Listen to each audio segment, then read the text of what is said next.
આપણું જીવન પાછે વિશાળ વિશ્વની સંસ્કૃતિ ઉપર એક નજર નાખવા નીકળીએ. નાનામાં નાનો ગરીબ માણસ પણ ઈશ્વરના હૃદય સુધી પહોંચી શકે છે એની સેવા. બ્રહ્મદેશમાં બૌદ્ધ ધર્મ ખૂબ વ્યાપેલો છે. મોટા મોટા મઠ, અનેક સાધુ સંતો. એકવાર એક બૌદ્ધ મઠની અંદર ત્યાંના મુખ્ય સાધુએ એક સંકલ્પ કર્યો કે ભગવાન બુદ્ધની એક મૂર્તિ બનાવવી છે. સભા બોલાવીને મઠના બધા જ સાધુ સંતોને આદેશ આપ્યો, સર્વત્ર ફેલાઈ જઈ બુદ્ધની મૂર્તિ બનાવવા માટે જે કોઈ ધાતુ મળે એ બધી એકત્રિત કરી લાવો અને સૌને જે કંઈ આપે બધું પ્રેમથી લેજો બધાની પાસેથી. કોઈને અડધૂત ના કરશો, કોઈને અપમાન ના કરશો.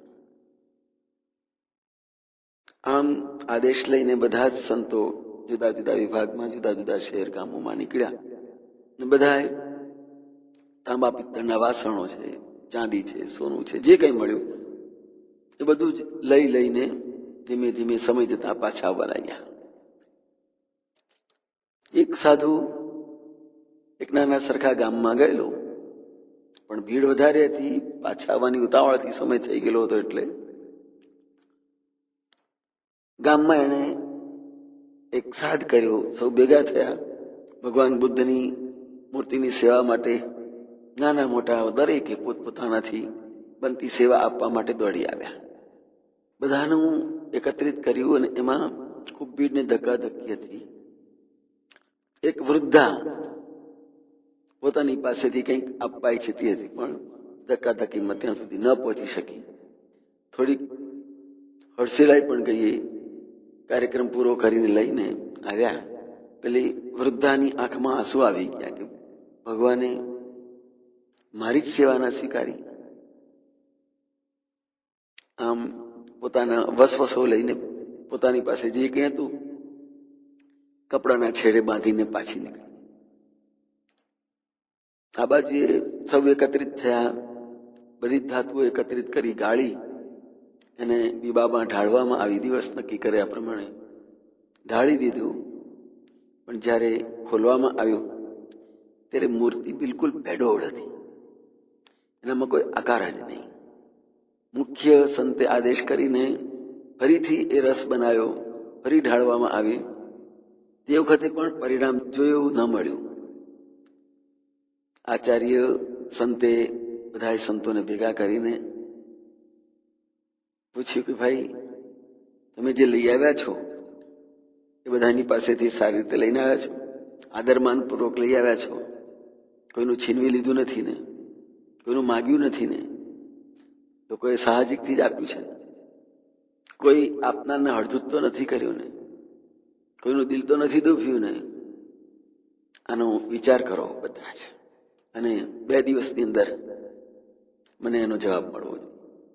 બધા સાધુઓ છૂટા પડીને પોતપોતાના સ્થાને ગયા. ને એક સાધુ આવ્યો, આચાર્યને અરજ કરી, કદાચ મારાથી એક ભૂલ થઈ ગયું મને લાગે કે શું. તે આવી રીતે આ ગામમાં એ થયું હતું. અને એક માજી દૂર હર્ષે લઈ ગયા હતા અને ઘણા પ્રેમથી આપવા ઈચ્છતા હતા. અને એ ગળગળા પણ થઈ ગયા હતા. ઉમંગ પણ ખૂબ હતો કે ભગવાનની સેવા હું કરીશ. એટલે આચાર્ય સંતને ખ્યાલ આવ્યો કે નહીં, આજ કોઈ ભૂલ છે. સંતોને મોકલ્યા, ઘોડા મોકલ્યા. એ ગામ સુધી પહોંચી એ માજીને શોધ્યા. માજીએ કહ્યું, હા મારે આપવું તું, પણ કે છે કે તો ચાલો કે છે લઈને. તેના કપડાના છેડે એને પોતે બાંધી લીધું જે આપવાનું હતું. ત્રીજી વાર જ્યારે ઢાળવામાં આવ્યું, પેલા મુખ્ય આચાર્ય સંતે કહ્યું, માં હવે તારે જે આપવાનું છે ભગવાનને તારી સેવા આપી દે.